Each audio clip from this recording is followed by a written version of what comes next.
Welcome to the Playing Books podcast. Today we're diving deep into a pretty provocative book, The Manual, What Women Want and How to Give It to Them. Yeah, this one definitely aims to shake things up a bit. Absolutely. Our goal here isn't to endorse every idea, but really to unpack its core arguments, explore the author's perspective on attraction, and see what insights we can draw. Right. And it's a perspective that challenges a lot of commonly held beliefs about men-women relationships. The whole dynamic, really. It leans heavily on biological differences and social conditioning as explanations. Exactly. The author explicitly says they want to turn your world upside down, help you see things, interactions, maybe past experiences in a totally new light. They seem to suggest that a lot of the advice men get comes from, well, maybe less than reliable sources. Friends who are just as confused or media with, other agendas. Yeah, and that's maybe why, according to the book, some men struggle. It's not necessarily bad intentions, but maybe a lack of fundamental understanding, relying on luck or generic stuff that doesn't hit the mark. hmm Because the book draws this really sharp distinction. It says, look, biologically speaking, men are often drawn visually to female looks. That's presented as natural. Okay. But, it argues, women are primarily attracted to masculine qualities, things like confidence, charm, taking responsibility.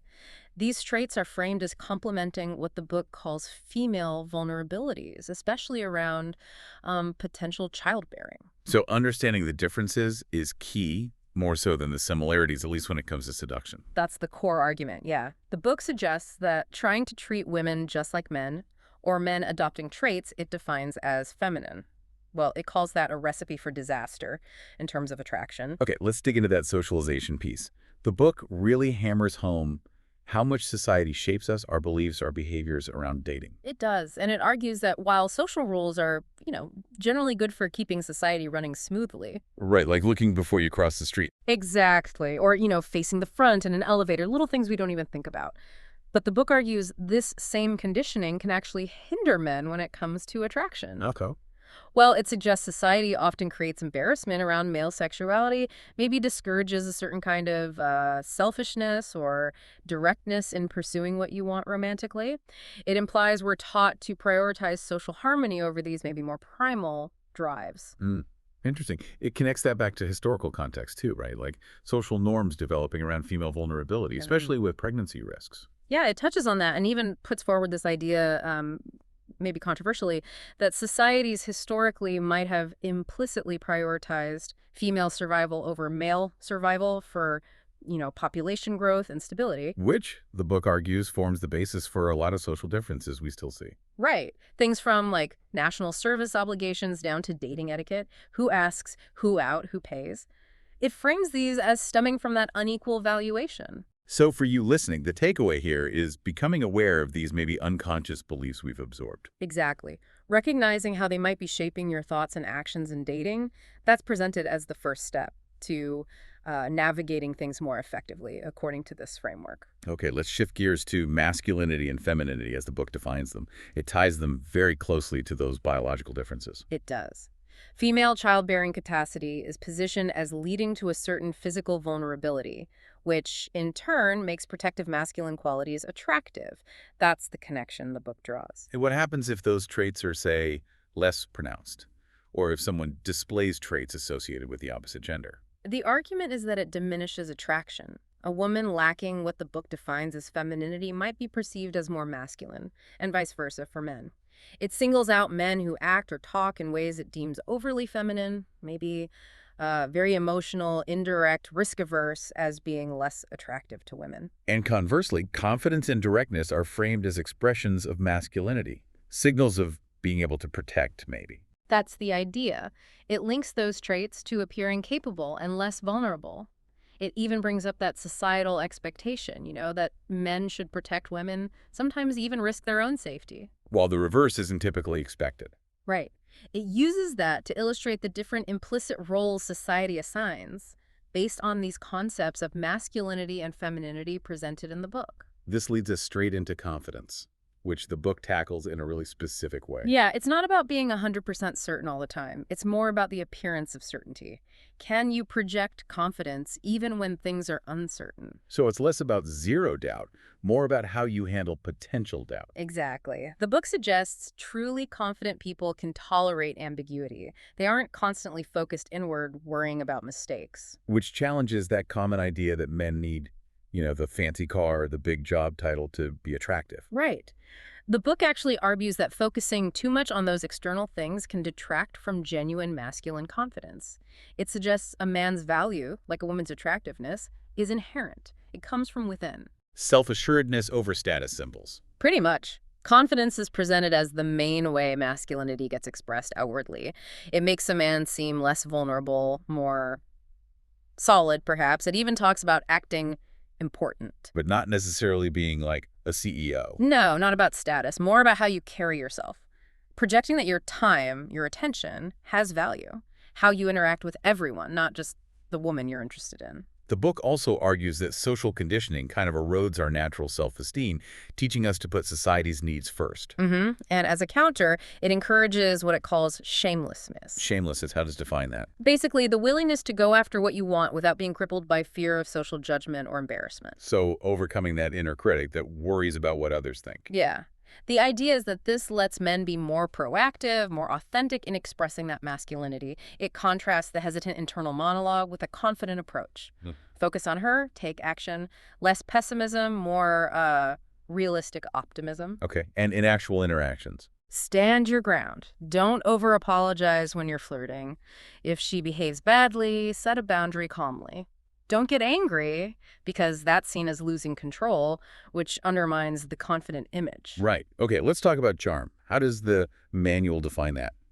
It's pretty straightforward, actually. Charm is the ability to make other people feel good about themselves. Simple as that. Which creates positive feelings towards you. Exactly. Show interest in them, steer conversations to what they like, help them recall good memories. Basic, but effective. And in seduction specifically. It's about making her feel attractive and special, maybe more special than other women around. Ah, the element of choice. Right. The book argues that if a man seems like he has options, but he focuses his attention on her, that's a powerful compliment. It boosts her ego, makes her feel valued. What else contributes to charm, according to the book? Appearing happy is a big one, even if you have to consciously work on it at first. A natural smile is key. And avoiding long stretches of negativity. Keep the vibe positive. Okay, now for caring, but with that interesting twist. With self-interest. This sounds counterintuitive. It does, initially. The book acknowledges that women often instinctively look for a caring, devoted partner, for support, raising kids. But But, it argues, for a man to maintain that attractive, dominant position, he needs to prioritize himself first. His well-being, his goals. Caring for her comes second. why? What's the rationale there? The idea is that a man who has his own life handled, who isn't overly bitchy or focused solely on pleasing her, is actually more attractive. Being protective is good, charming even. Not overprotective. Right, because that signals neediness or lack of confidence. And crucially, actions have to match words. If you say she's special, your behavior needs to reflect that consistently. It boils down to being a strong, self-sufficient individual first. So the book sums up these key masculine traits as confidence, charm, and responsibility. That's right. And responsibility here is linked to taking action, being proactive, taking calculated risks, and also understanding the social dynamics and pressures women might face. Being someone who can, handle things. Which leads to the importance of action itself, not just waiting around. Exactly.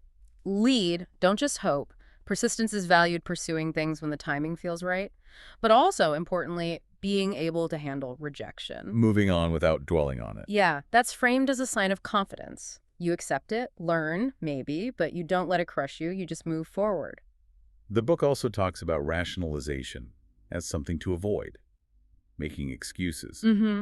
It positions rationalizing as avoiding responsibility and suggests it's pretty common among guys who aren't having much success. When you try to challenge your own conditioning or go against typical dating advice, your brain might try to find excuses for why it won't work or why you shouldn't try. Like a defense mechanism against changing your reality. Sort of, yeah. And the book argues that giving in to those excuses is way less effective than just taking direct action, even if that action feels uncomfortable at first. Let's talk communication style. Direct and flirtatious seems to be the recommendation. Definitely.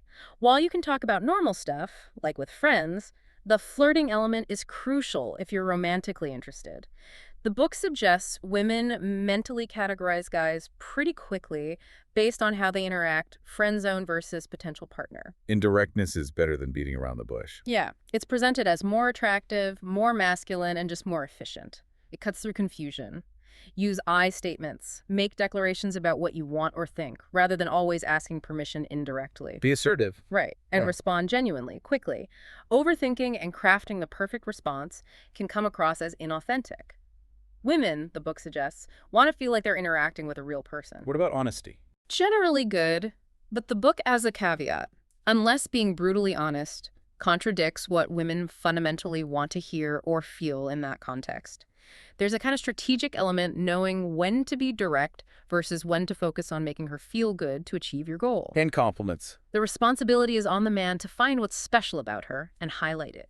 Make her feel uniquely appreciated. Sincere compliments about her beauty, femininity, youth, health, those aspects are usually welcome, especially if the attraction feels genuine. Voice those positive thoughts.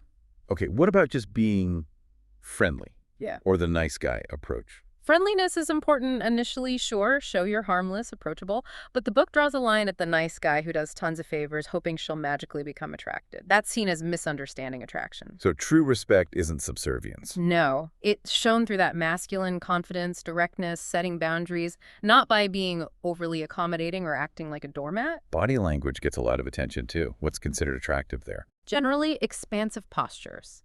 Taking up space, looking comfortable, proud, curious, maybe a bit protective, relaxed but aware, And unattractive. pantracted, closed-off body language, hunching over, avoiding eye contact. That's framed as less masculine, maybe even conveying nervousness or submission. So stand tall, head up, maybe a slight swagger. Yeah, conveying self-esteem through posture, and being comfortable with appropriate physical touch, invading personal space slightly when the moment allows for it, that signals confidence.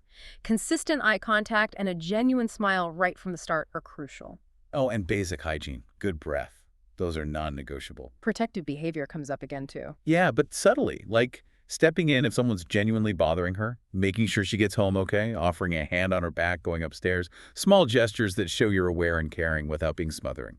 What about style and appearance? How much does that matter according to the manual? Less than you might think compared to behavior. Mindset and manners are paramount. Bold action trumps bold fashion. So don't stress too much about designer labels. Probably not. In fact, the book suggests overly extravagant accessories might even signal insecurity, like you're trying too hard to compensate.